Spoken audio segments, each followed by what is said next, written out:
What's up guys, my name is Ryan. As the world is finally returning back to normal, I think we're all excited to travel to some new destinations this year. So here's my top 10 places to visit in 2023.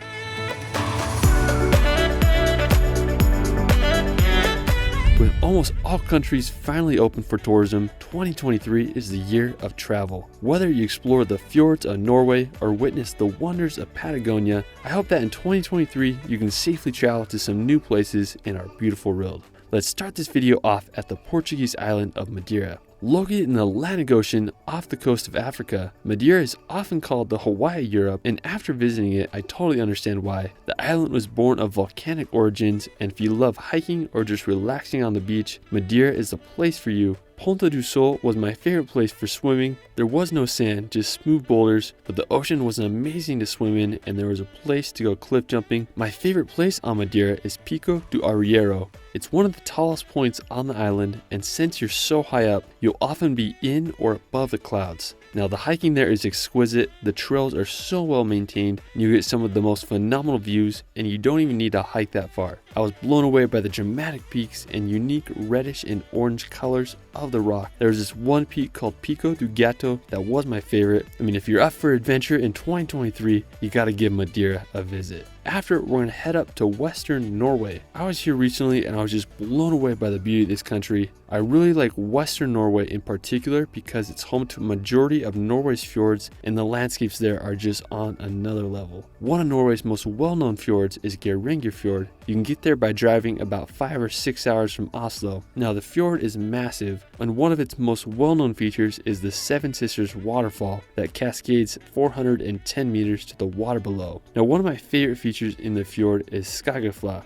It's this historic mountain farm perched on a cliff. Now to get there you need to take a ferry and then you hike up. Now the views up there are just breathtaking, and the grass roof cabins look like something out of a fairy tale. Another one of my favorite places in Western Norway is Luvatnet. It's located just a few hours away from Geiranger. It's this glacier lake with a distinct turquoise water. I mean, such a stunning color, and the scenery around the lake is unbelievable. There are mountains and waterfalls everywhere you look. Norway truly is a special country, and I hope you can visit this year. After, we're going to head down to Africa to visit the country of Namibia, located on the Atlantic coast above South Africa. Now when people think of Namibia, the Namib Desert probably comes to mind. It's full of massive orange sand dunes and those orc antelope. Now one of my favorite places in the Namib Desert is Dedvli. It's this clay pan surrounded by massive dunes. And what makes it so unique is that there's these trees that died 600 years ago because water stopped coming into the area and they are frozen in time.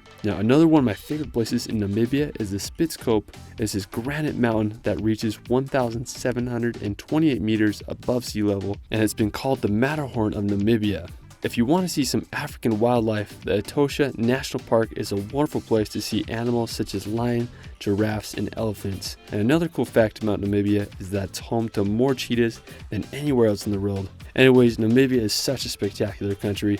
I hope you can visit. Now while we're still in Africa, we're going to head to the islands of the Seychelles. Now located in the Indian Ocean off the coast of East Africa, the Seychelles are an archipelago made up of 115 islands and are home to some of the world's most famous beaches. Now when you find the Seychelles, you'll probably come to the island of Mahi. It's the biggest island in the archipelago and also home to Victoria, which is the island's capital. Now there's a lot to do and see on Mahi, and it's also a great place to venture off to the other islands. One of the most famous places in all the Seychelles is the beach called Anse Source d'Argent. It's located on the island of La Digue, which you can reach by taking a ferry from the neighboring islands. It's often rated as one of the world's most beautiful beaches, and I totally understand why. It has these massive granite boulders that create an otherworldly landscape. Now afterwards, we're going to head over to South America to visit Patagonia. Located in both bottom halves of Chile and Argentina, Patagonia is easily one of the most beautiful regions in the world. It has fjords like Norway, sounds like New Zealand, and the mountains are comparable to the Alps. Now one of the most famous places in Patagonia is Torres del Paine. It's located on the Chilean side.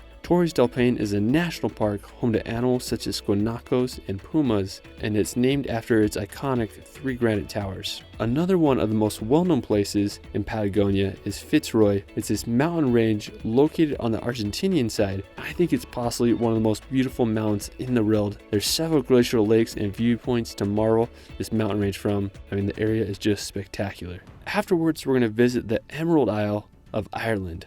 I went here for the first time this summer, and it quickly became one of my all-time favorite countries. It's a land full of magical landscapes, dramatic coastlines, and enchanting history. One of the main reasons I wanted to go to Ireland was to visit the Great Skellig Island. You may recognize it as Luke Skywalker's hideout in the Star Wars movies. It's famous for being a monastic settlement that housed monks in these beehive-shaped huts until the 13th century. Now the island really is something else. You can only reach it by taking a boat over a rough sea. Now when we got to the island, I just loved walking up the 618 steps to the monastery. It's easily one of the most impressive places I've ever been. Now another amazing spot in Ireland is the Cliffs of Moher. They're probably Ireland's most recognizable destination, with cliffs that rise over 214 meters above the sea. I just loved walking along the cliffs and marveling at the beauty. Ireland is just such an amazing country. Afterwards, we're going to head over to France to visit the French Riviera. Also known as the Côte d'Azur, the French Riviera is one of the most highly sought after destinations in Europe. It's located in southern France on the Mediterranean Sea. One of my favorite places on the Riviera is Èze. It's this medieval hilltop village that was founded around the 14th century. When you walk through the village, you'll feel like you're going back in time. I loved all the cobblestone paths that winded through Èze. Now while you're there, you can hike to the top and reach the exotic garden that not only has beautiful plants, but an amazing view of the Riviera. Another one of my favorite towns on the French Riviera is Saint-Tropez. It's renowned for its beaches, nightlife, and luxurious lifestyle. I really enjoy just walking around the town and just marveling at its beauty. Now if you're into more nature, I recommend you check out the Calanques near Cassis. They offer some of France's best scenery with incredible sea coves surrounded by daunting cliffs. The one I really wanted to go to is called Calanques d'Envaux. Now you can only access it by hiking or taking a kayak in. When I reached the beach, I was just amazed by the steep white cliffs coupled with the greens of the pines and blues of the water. We went for a swim and the water clarity was amazing. I wanted to find a clifton spot, and after swimming down the cove, I found this little rock about 7 meters high and sent a few jumps off it. I mean, there's truly no better feeling than cliff jumping in the Mediterranean. Afterwards, we're going to head over to Italy to visit Tuscany. Located in central Italy, Tuscany is known for its landscapes, history, and artistic legacy. I've been obsessed with Tuscany ever since I've seen The Gladiator. Now, one of my favorite places there is San Gimignano. It's this hilltop town famous for its watchtowers and incredibly preserved medieval features. Now, if you want to see some of Tuscany's countryside, you can visit Valdorcia. When you think of Tuscany, this is what you'll probably imagine: lush, rolling hills, perfectly aligned cypress trees, and picturesque hilltop towns. This is easily one of the most scenic parts of the region. Now, the city of Florence is the crowning feature of Tuscany. It's considered to be the birthplace of the Renaissance, and the history there is endless. Whether you walk across the Ponte Vecchio Bridge or marvel at the architecture of the Duomo, Florence is sure to take you back in time. Afterwards, we're going to head over to the country of New Zealand. Now, after seeing movies like Lord of the Rings, I think it's safe to say we all want to visit New Zealand one day. Now, New Zealand is made up of 700 islands, but the two major ones are the North and South.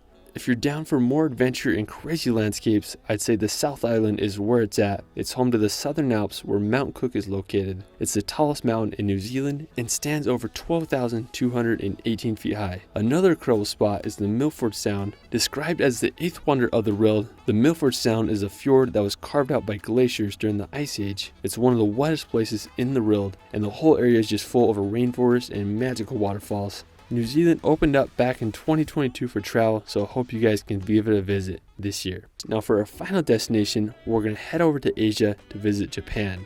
Also known as the land of the rising sun, I have to say Japan is one of the places I want to visit most this year. Japan was one of the last countries to open up for tourism, but this recent September it finally eased restrictions, making it the perfect place to visit in 2023. From the snow-covered northern island of Sapporo to the Japanese Alps, this little island country has so much to offer. Now when you get to Japan, you can visit Tokyo. It's the largest city in the world with a population over 37 million. From Tokyo, you can venture about an hour and a half outside to visit Mount Fuji. The active volcano is the tallest peak in Japan with a height of 12,388 feet. It's a perfect cone shape and acts as a sacred symbol for the country. A great place to view Mount Fuji from is Lake Kawaguchi. You can get a wonderful view of the volcano from there, and overall it's just a beautiful area. Nearby is the Cherito Pagoda, which offers one of the most incredible views of the sacred volcano. Well, that is it for my 2023 travel guide. Let me know in the comments below where you want to visit most this year. It's Ryan, and we will see you later.